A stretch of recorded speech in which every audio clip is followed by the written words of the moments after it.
Hello everyone, welcome to physics 365। आज का जो अपना टॉपिक है क्लास 12 से वीडियो नंबर 30 है, जिसमें हम गाउस के नियम का उपयोग करते हुए एक समान आवेशित अनंत विस्तार की चादर के लिए विद्युत क्षेत्र की तीव्रता ज्ञात करने वाले हैं।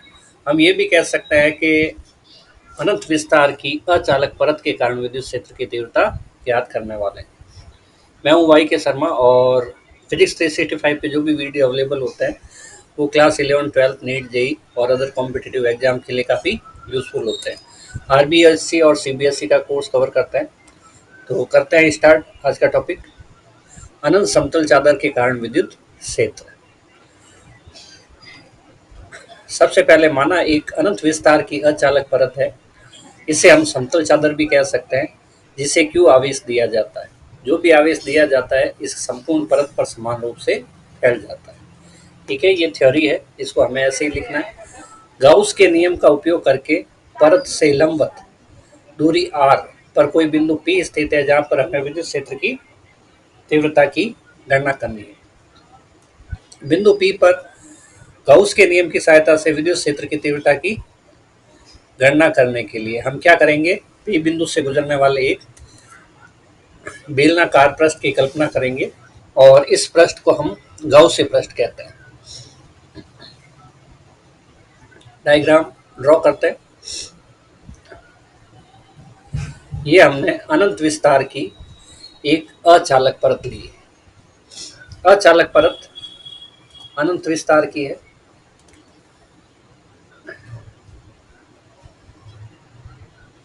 इस परत के कारण इससे कुछ दूरी r पर हमें विद्युत क्षेत्र की तीव्रता की गणना करनी है।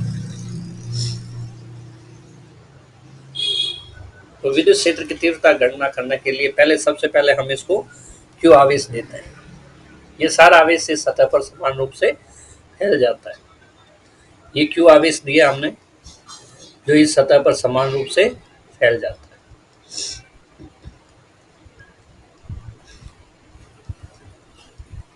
जब हम गाउस के नियम का उपयोग करते हैं तो हमें एक गाउसीय पृष्ठ बनाने की जरूरत होती है और गाउसीय पृष्ठ सममित होना चाहिए, सिमेट्रिकल होना चाहिए। यहाँ पर हम ये पॉइंट कंसीडर करते हैं, जो मान लो O है। इससे स्मॉल दूरी r पर कोई बिंदु P स्थित है, जिस पर हमें विद्युत क्षेत्र की तीव्रता की गणना करनी है। इस बिंदु P पर विद्युत क्षेत्र की तीव्रता की गणना करने के लिए हम एक बेलनाकार पृष्ठ की कल्पना करते हैं। ये जो बेलनाकार पृष्ठ है, ये जो बेलनाकार पृष्ठ है, इस पृष्ठ को हम गाउसीय पृष्ठ कहते हैं। इस पृष्ठ को हम क्या कहते हैं, गाउसीय पृष्ठ कहते हैं।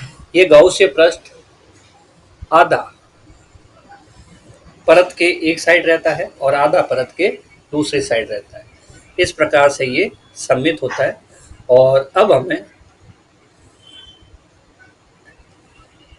ये बेलनाकार पृष्ठ इधर से आगे दिख रहा है और इधर से बैक साइड से, और यहाँ तक ये गाउसीय पृष्ठ है।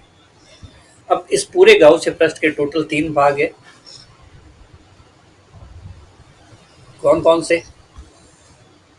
एक ये वृत्ताकार पृष्ठ, जिसका नाम हम S1 रखते हैं। दूसरा ये वृत्ताकार पृष्ठ, जिसका नाम हम S2 रखते हैं। और तीसरा ये वाला वक्र पृष्ठ, ये पूरा का पूरा पृष्ठ आ जाएगा, इसका नाम हम S3 रखते हैं।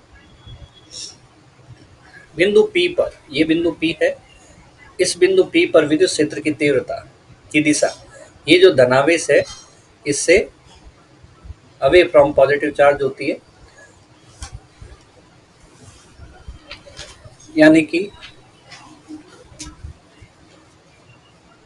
बिंदु से दूर होती है। यहाँ पे भी देखें तो विद्युत क्षेत्र की तीव्रता बिंदु से दूर होती है। S3 पर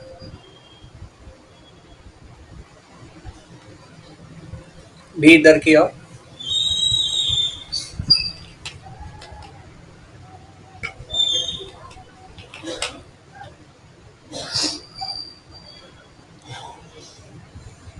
अब यहाँ पे हमें विद्युत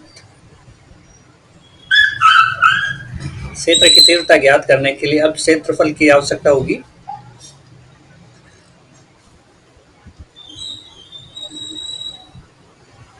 और अल्प क्षेत्रफल की दिशा पृष्ठ के अभिलंबित होती है।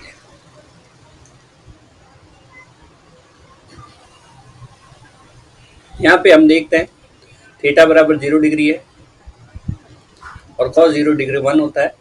यहाँ पे भी E और dA के बीच में थीटा बराबर और cos 0 इज इक्वल टू 1 होता है।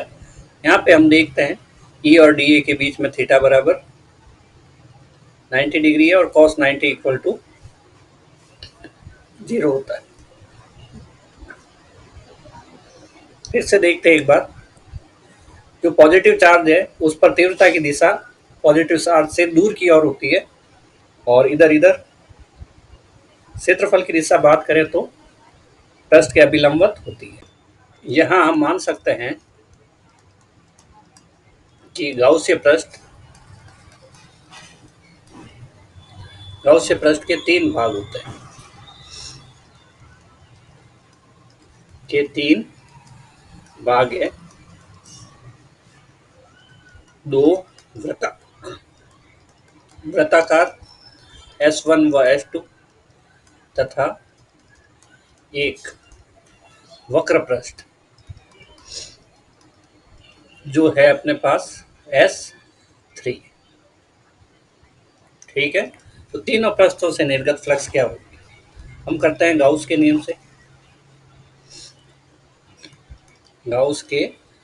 से। फाई इज इक्वल टू हमारे पास हो जाएगा close integration whole surface E dot dA equal to Q by epsilon naught. ये है संपूर्ण सतह से निर्गत फ्लक्स। इसको हम एक बार वापस लिख देते हैं, close integration whole surface E dot dA। और गाउस का नियम कहता है कि किसी बंद पृष्ठ से निर्गत फ्लक्स का मान Q अपॉन एप्सिलॉन नॉट होता है। यहाँ पे जो एप्सिलॉन नॉट है वो निर्वात की विद्युतशीलता है और इसका जो वैल्यू है 8.85 इंटू 10 की घात -12 coulomb square newton metre square होता है। अब ये जो वैल्यू आई संपूर्ण गाउसीय पृष्ठ से निर्गत है और गाउसीय पृष्ठ कैसा है, ये बेलनाकार है। ये जो चीज दिख रही है ये गाउसीय पृष्ठ है।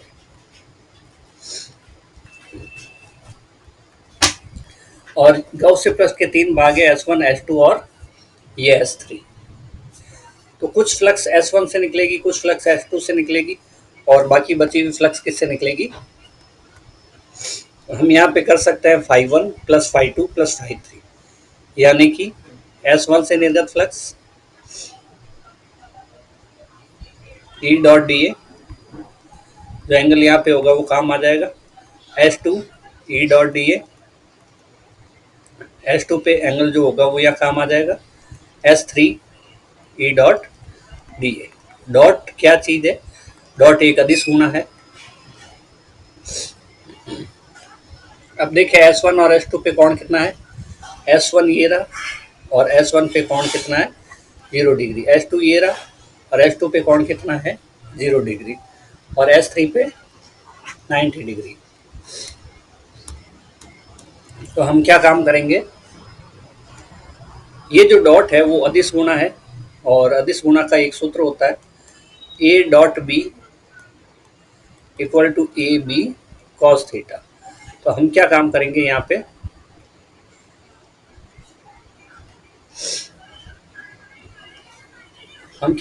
यहाँ पे कि डॉट को हटाएंगे और cos थीटा लिखेंगे।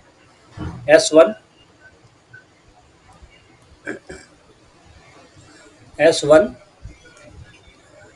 EDA cos 0 plus S2 EDA cos 0 plus S3 पे हमने देखा कोण 90 डिग्री है, EDA cos 90 और Q by epsilon not.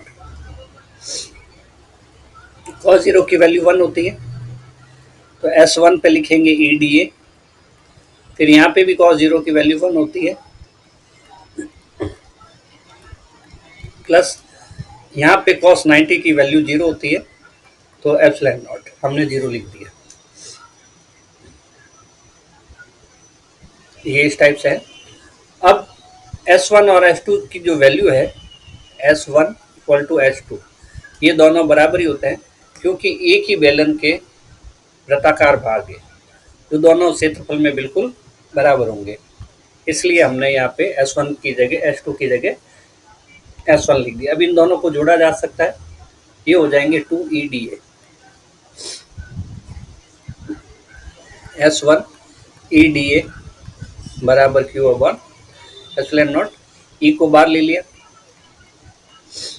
DA, क्योंकि गाउसीय पृष्ठ का जो वक्र पृष्ठ है, ये वक्र पृष्ठ क्या चीज है,